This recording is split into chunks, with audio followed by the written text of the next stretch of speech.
Les séances plénières du 3e sommet international de la communauté missionnaire chrétienne internationale, dénommé Abidjan 2, se sont officiellement clôturées le mercredi 25 décembre 2025.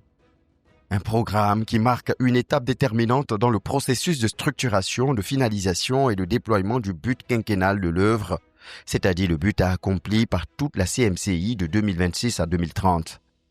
Pour rappel, le premier sommet de la CMCI, tenu à Mayo-Oulo en 1998, sous la coordination du professeur ZTF, leader fondateur de la CMCI, a permis d'établir les éléments caractéristiques de l'identité des membres de la dite communauté.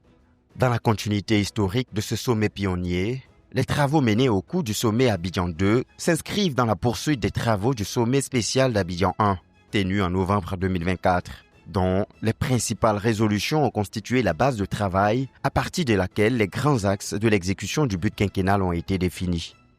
Le sommet d'Abidjan 2 visait donc la finalisation de la feuille de route opérationnelle devant encadrer l'exécution pratique du but quinquennal, dont la finalité est de conduire l'œuvre à 100 millions de disciples dans 200 nations d'ici le 31 décembre 2030.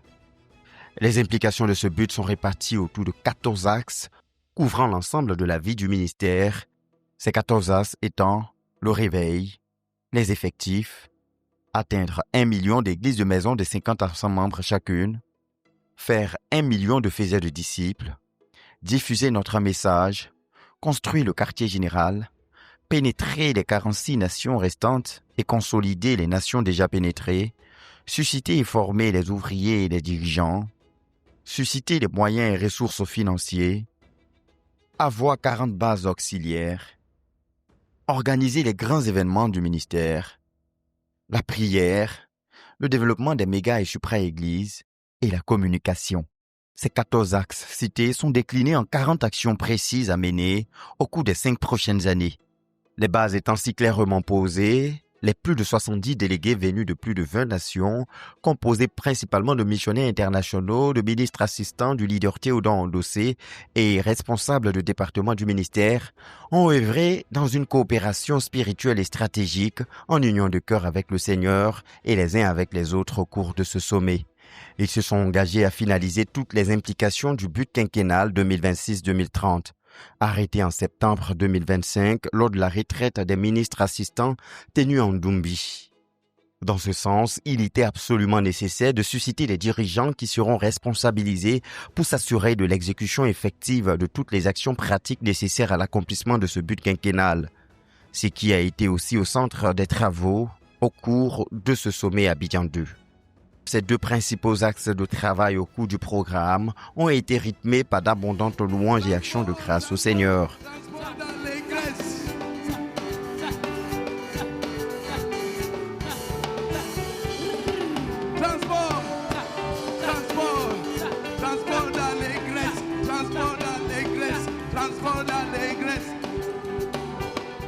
Des temps d'enseignement et de révision doctrinale, des échanges constructifs ponctués de partage d'expériences, de séances de questions-réponses, ainsi que des analyses approfondies des résolutions issues de l'ensemble des programmes inscrits dans le processus ayant conduit à la tenue de ce sommet d'Abidjan 2.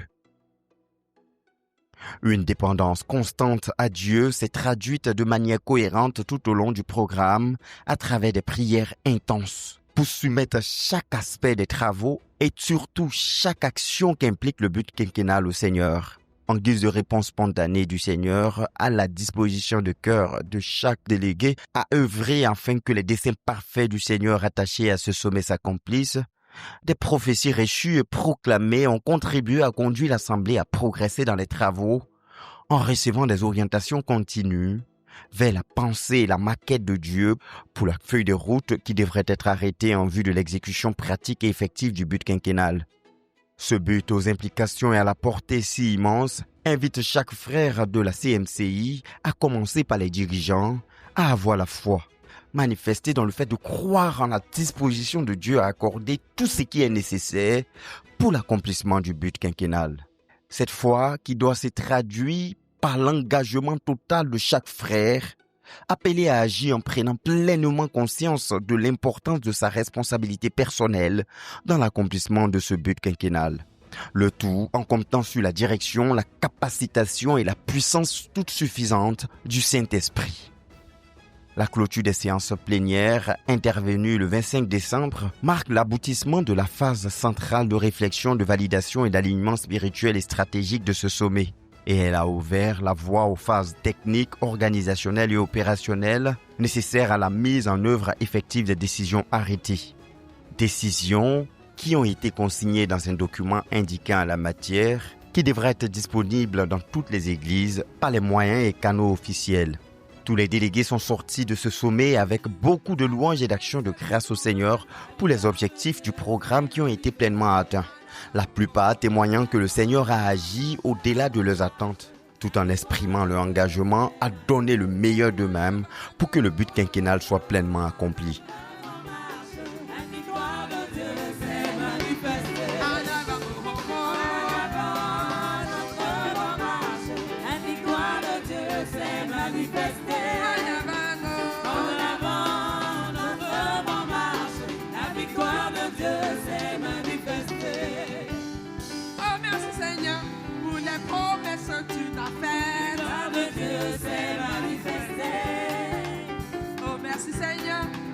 Promesses que tu as fait, la victoire de Dieu s'est manifestée. En avant.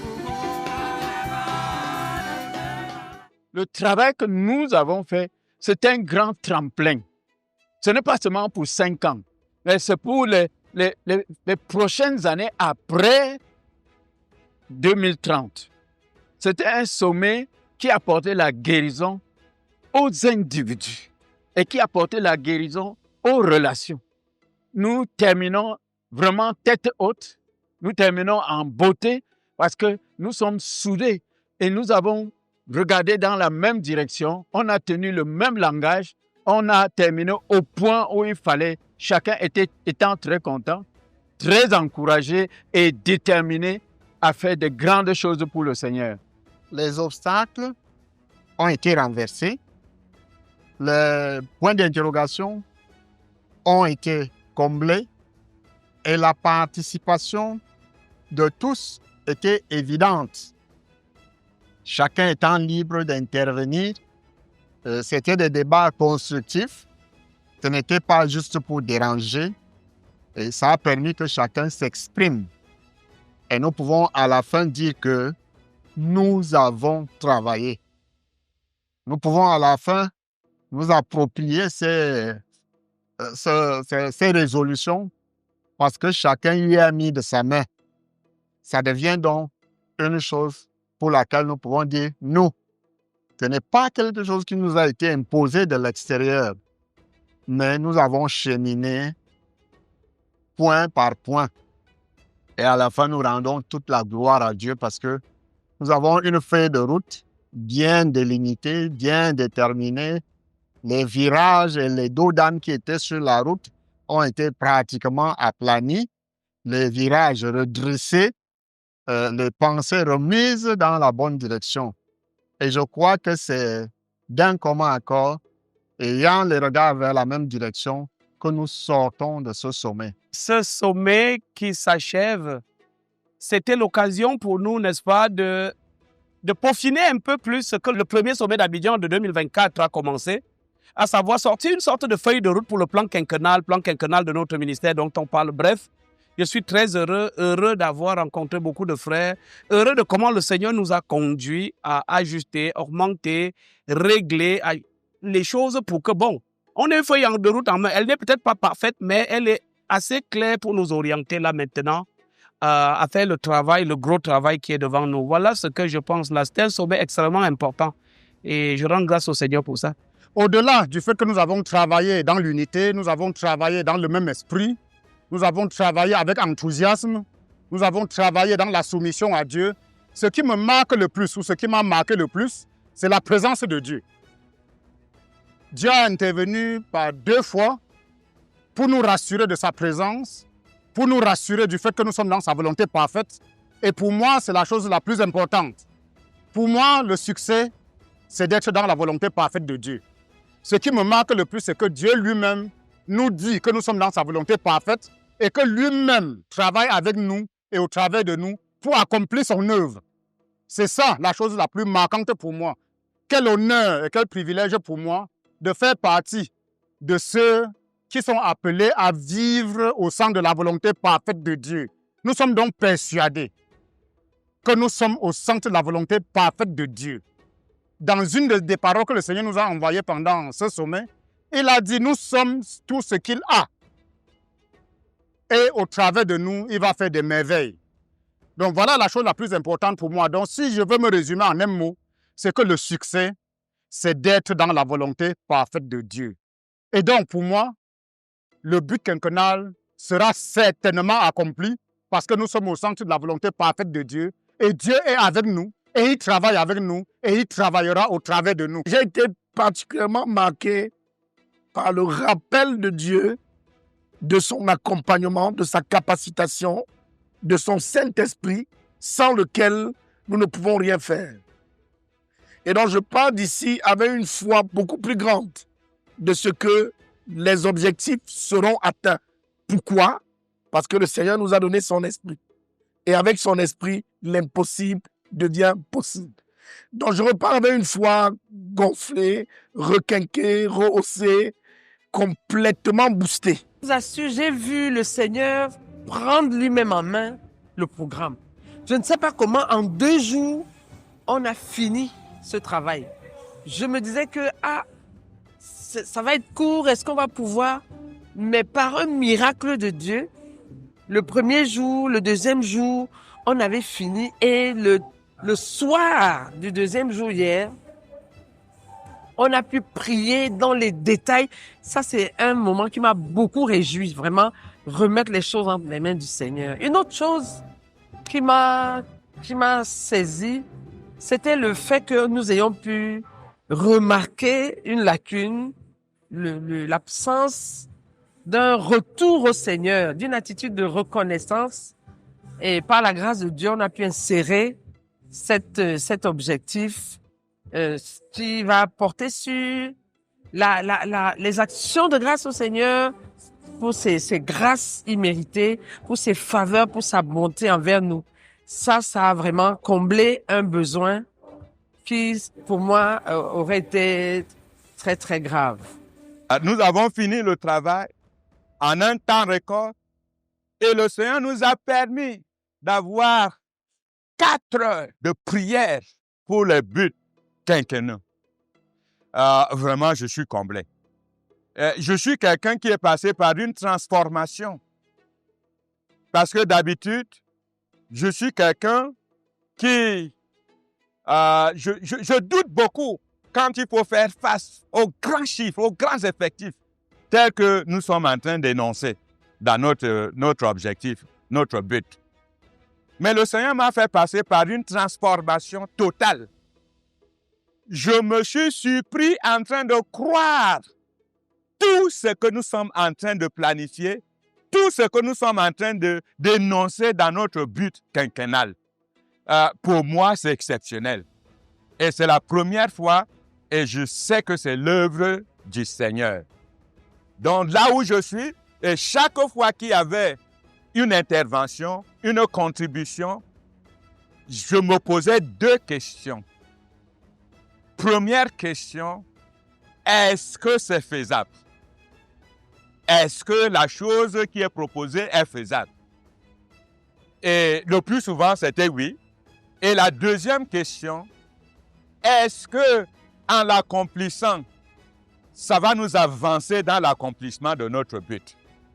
Et une fois, la réponse était oui à ces 2 questions que je me posais dans mon cœur. J'étais en paix avec Dieu. Donc, je pars de ce sommet extrêmement satisfait et content. Et je crois que toutes mes attentes, ont été réalisées, même au-delà. Le sommet a été un succès au-delà des attentes que j'avais quand j'arrivais en Côte d'Ivoire. Que le Seigneur soit béni. Je suis vraiment très content, je suis reconnaissant au Seigneur pour la manière dont il nous a conduits pendant ce sommet. Vraiment, quand on arrivait, il y avait beaucoup de craintes. Vu l'immensité du but quinquennal, vraiment passer à à 100 millions. Vraiment, on a vraiment des chiffres qui nous faisaient peur. Le Seigneur nous a fortifiés, nous a encouragés, nous a rassurés que lui-même, il vient avec nous. Qu'on va avoir vraiment, que lui-même va faire accomplir ce but pour nous. Donc, je suis vraiment très reconnaissant. Le Seigneur nous a encouragés avec sa parole et nous étions vraiment, je suis maintenant au repos. Je suis très reconnaissant au Seigneur et je rentre très renforcé, très encouragé, étant sûr que vraiment le Seigneur va m'utiliser aussi pour accomplir ce but et que d'ici 2030, vraiment le but sera atteint. Ce sommet a été particulièrement riche en ce que nous avons... non, le but est clair, mais aussi l'application. Comment est-ce que ça va se passer, c'est aussi concret. On est descendu, on est allé... on a confronté l'application, comment ça va se concrétiser, et je pars avec beaucoup d'espoir. Bon, maintenant, il y a aussi l'abondante présence de Dieu manifestée par des moments où lui-même, il a dû intervenir pour nous parler, soit pour nous corriger avec amour. Il y a eu au moins 2 prophéties, 2 interventions où le Seigneur lui-même est venu nous corriger là où nous étions en train d'hésiter, nous dire comment il était blessé par notre doute, mais en même temps nous rassurer de sa présence pour nous guider. Et puis, le moment où il est venu pour accepter quand on a pris la 50e résolution par rapport à offrir une saison, un cycle d'action de grâce, de louange et d'adoration au Seigneur. Le Seigneur nous a dit qu'il reçoit ça comme un don de nous à lui, et c'était tellement merveilleux. Et évidemment, les échanges, il y avait une liberté, il y avait beaucoup d'amour, beaucoup de sens de communion fraternelle. C'était un sommet exceptionnel. Je suis très épanoui, je suis très heureux et je pars boosté, déterminé à accomplir de grandes choses avec le Seigneur. Et vraiment, ça a été une très riche expérience. Déjà, le fait que le but quinquennal ne soit pas quelque chose qui est écrit par quelqu'un d'autre et qui est communiqué aux autres, et de sorte qu'on a du mal à s'approprier, c'était une très riche expérience, parce que le fait de l'écrire soi-même, ou alors de l'écrire ensemble, je pense que chacun des participants, ou alors chacun des délégués au sommet, sait que tout ce qui a été écrit, nous l'avons écrit ensemble. Nous l'avons écrit ensemble, pas pour que ça reste sur du papier, mais pour que nous puissions exécuter, aller partir de ce sommet pour travailler avec toute la détermination que tout ce que nous avons écrit ensemble soit réalisé. Je remercie vraiment le Seigneur pour cette glorieuse idée qu'il a donnée au frère Théodore de se mettre en retrait et de laisser ses ministres assistants écrire eux-mêmes le but de la phase 3. Ça fait que plus que jamais, chacun d'entre nous ne peut pas se dédouaner. Personne de nous ne peut accuser qui que ce soit. Personne de nous ne peut attendre de qui que ce soit. Chacun a pris sur lui la responsabilité que un ou plusieurs des aspects de notre but quinquennal soient accomplis.